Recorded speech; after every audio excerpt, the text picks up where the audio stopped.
Good morning student. आज हम discuss करेंगे page number 137 mass. Page number 137 mass.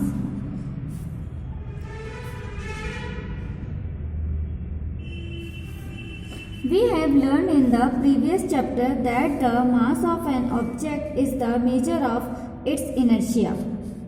We have also learned that greater the mass, the greater is the inertia. It remains the same whether the object is on the earth, the moon or even in the outer space. Thus the mass of an object is constant and does not change from place to place.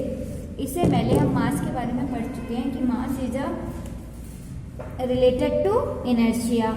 मतलब mass क्या है? Measurement of the its inertia. Inertia ही क्या है? उसका मास है और ये हमेशा कांस्टेंट रहेगा, चाहे हम मून में जाएं, चाहे अर्थ में जाएं या किसी भी आउटर स्पेस में जाएं।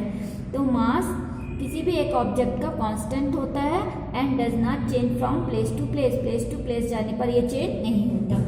Second, wait. We know that the earth attracts every object with a certain force and this force depends on the mass m of the object and the acceleration due to the gravity. The weight of an object is the force with which it is attracted toward the earth. We know that F is equal to ma, that is F is equal to mg. हमने इससे पहले पढ़ा था कि अर्थ हर object को, every object को attract करती है एक सर्टेन फोर्स से। वो फोर्स क्या है? Gravitational force. तो अगर किसी का मास m है तो उसको किस acceleration due to the gravity g से उसको क्या करेगी? उस पर लगेगा एक्सेलरेशन। और एक्सेलरेशन क्यों लग रहा है? ग्रेविटी के कारण। तो हमारा जो एक्सेलरेशन एक ही जगह यहाँ पर एक्सेलरेशन क्या हो गया? g, क्योंकि क्या हो गया? ग्रेविटी के कारण एक्सेलरेशन लग रहा है। कोई ऑब्जेक्ट है, उस पर एक्सेलरेशन लग रहा है और एक्सेलरेशन क्यों लग रहा है? ड्यू टू ग्रेविटी, क्योंकि अर्थ उसको अट्रैक्ट कर रही है। तो हमारे एक ही जगह क्या हो गया? g हो गया। तो हमने इससे पहले पढ़ा है फोर्स का formula F is equal to ma। अब F एक ही जगह, मास तो सेम है, एक ही जगह हमने क्या कर दिया? Acceleration due to gravity g कर दिया। The force of attraction of the earth on an object is known as the weight of the object. Force of attraction of the earth on an object, जितना force attract करने में एक object पे लग रहा है, it is her its weight. मतलब वो उसका वेट है। फोर्स ऑफ अट्रैक्शन, जितना भी फोर्स एक ऑब्जेक्ट को m मास के लग रहा है तो वो उसका क्या होगा? वेट होगा। इसको हम W से डिनोट करेंगे। तो हमने कहा जितना फोर्स है एक ऑब्जेक्ट पे लग रहा है वो उसका क्या है? वेट है। तो वेट F के बराबर हो जाएगा। तो F equal to W, weight के, तो W इक्वल टू mg। यहाँ पर हमारा क्या होगा? वेट इक्वल टू फोर्स, और फोर्स का फॉर्मूला हो गया हमारा m equal to g, m into g. तो W इक्वल टू क्या हो गया? m into g. As the weight of an object is the force with which it is attracted toward the earth. तो हमारा wait क्या हो गया? Weight of an object किसके बराबर हो गया? जितना अर्थ जितने फोर्स से अर्थ किसी ऑब्जेक्ट को अट्रैक्ट करती है। The SI unit of weight is the same as the force. तो फोर्स की न्यूटन थी तो वेट की भी न्यूटन होगी। The weight is a force acting vertically downward. It has both magnitude and direction. जो वेट होगा, वेट भी एक फोर्स है जो कहाँ एक्ट लगता है? वर्टिकली, ऐसे ऊपर, वर्टिकली डाउनवर्ड। ठीक है, वर्टिकली मतलब यह हो गया, लेकिन ये कैसा? डाउनवर्ड। तो क्योंकि अट्रैक्ट कर रही है अर्थ, तो कैसे लगेगा? वर्टिकली डाउनवर्ड, नीचे की तरफ। और इसके पास अपना मैग्नीट्यूड भी होगा और डायरेक्शन भी होगा। मतलब इसमें डायरेक्शन है।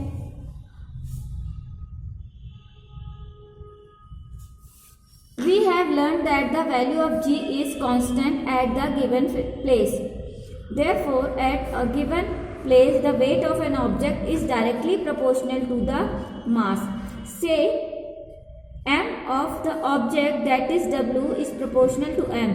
It is due to the reason that at a given place we can use the weight of an object as a measure of its mass.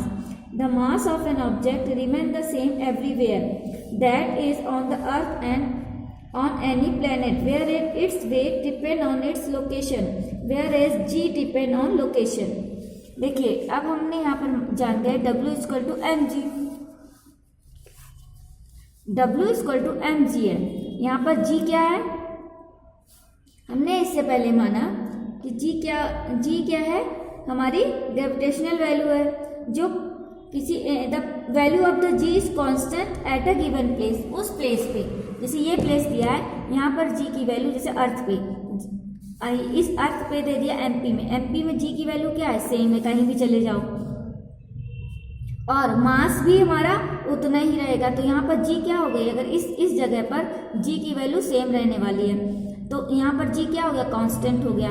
तो हमारा वेट प्रोपोर्शनल टू मास, तो weight mass के proportional to हो गया, इसीलिए wait को मास के बराबर भी कह देते हैं कभी कभी।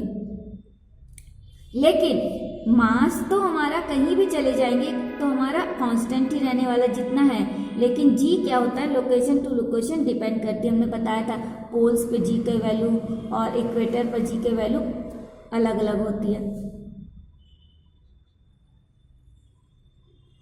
लेकिन एक जैसे इस जगह पर अगर हम जी मान लीजिए पूछे कि इस पर्टिकुलर सतना प्लेस में जी की वैल्यू सेम होगी, ठीक, कहीं भी हम ले जाएं उस मास को, तो मास किसके बराबर हो जाएगा, उसके वेट के बराबर।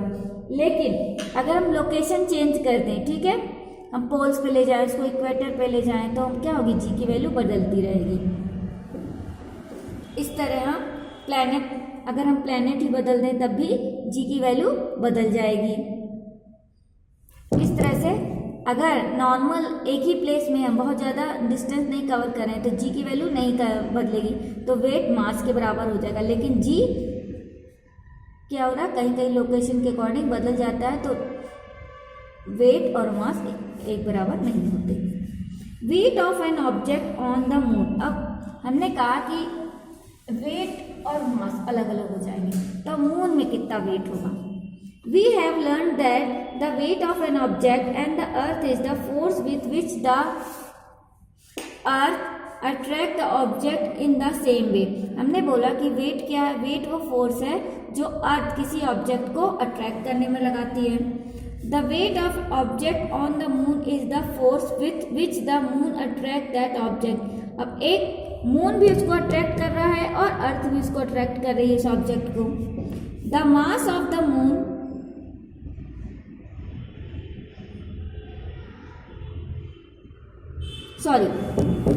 मैंने कहा कि जैसे हमने बोला कि वेट अर्थ पे क्या है, जो अर्थ फोर्स लगा रही है उस ऑब्जेक्ट को अट्रैक्ट करने में, तो जब हम मून पे जाएंगे तो मून भी उसको अट्रैक्ट करेगा, तो मून भी क्या करेगा, एक अट्रैक्शन फोर्स लगाएगा उस ऑब्जेक्ट पे, तो वहां पर क्या हो गया, जी के क्या किसके बराबर हो जाएगी, जो मून फोर्स लगा रहा है।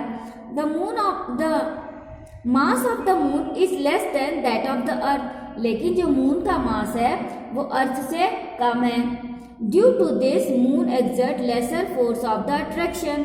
देखिए अगर कोई भी सेम ऑब्जेक्ट अर्थ पे है और वही सेम ऑब्जेक्ट मून पे है, हम ले जाते हैं, तो अर्थ का मास ज़्यादा है, मून का मास कम है, तो अर्थ ज़्यादा अट्रैक्शन से लगाएगी। जब अर्थ पे था वो ऑब्जेक्ट तो ज़्यादा फोर्स लगाएगी उसको अट्रैक्ट करने में, जबकि मून कम फोर्स लगाएगा उसको अट्रैक्ट करने में, क्योंकि मून का मास कम है। The mass of an object M, let the weight on the moon is WM, let the mass of the moon capital MM and its radius is RM. By applying the universal law of gravitation, हमने लगाया force, ये universal law of gravitational लगाया, उसमें हमने wait की जगह क्या रख दिया, WM, G, MM, M और R की जगह क्या लग दिया, RM स्क्वायर।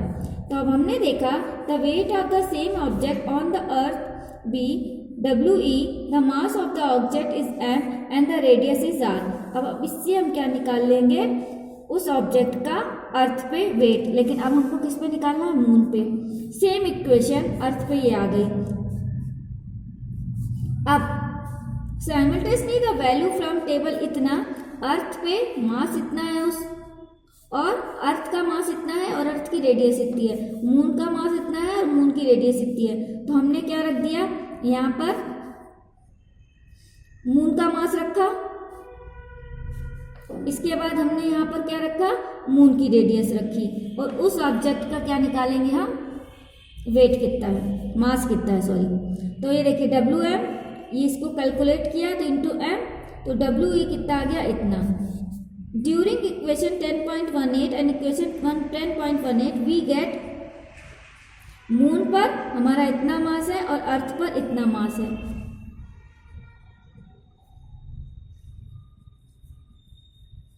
जैसे ही हमने मून पर निकाला है ऐसे ही हम अर्थ में भी निकाल लेंगे वेट। यहाँ पर हम क्या रख देंगे, यहाँ पर हमने रखा था मून का मास, तो अब हम यहाँ पर क्या रख देंगे, अर्थ का मास, और यहाँ पर क्या रख देंगे, अर्थ की रेडियस। तो हमको क्या आ जाएगा value, WE 1.474 into 10⁻11 G into M, ये मून पे आ गए। इस फार्मूले में मून का मास, मून की रेडियस रख देंगे, और इसमें हम क्या रखेंगे, अर्थ का मास और अर्थ की रेडियस इस फार्मूले में। तो हमारा ये दोनों आ गए। अब ये दोनों कितने हैं, तो WM मतलब मून पर वेट और अर्थ पे वेट का रेशियो 1/6 है। मतलब अगर कोई चीज़ यहाँ पर 60 kg की है तो वहाँ जाकर 10 kg की होगी, यहाँ पर 6 kg की है तो मून पे जाकर 1 kg की चीज़ हो जाएगी। क्यों, क्योंकि जो मून का वेट है वो 1 होगा, और अगर वही चीज़ अर्थ पे है तो उसका वेट 6 होगा, मतलब 1/6 का रेशियो चलेगा।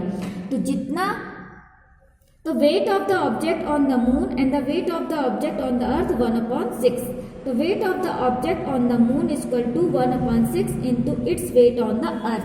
अर्थ पे जितना उसका वेट होगा उसका 1/6 टाइम्स क्या होगा, मून पे। तो मैंने आपको बताया अगर हमारा वेट 60 kg का है तो मून पे जाएंगे तो 10 kg ही रहेगा।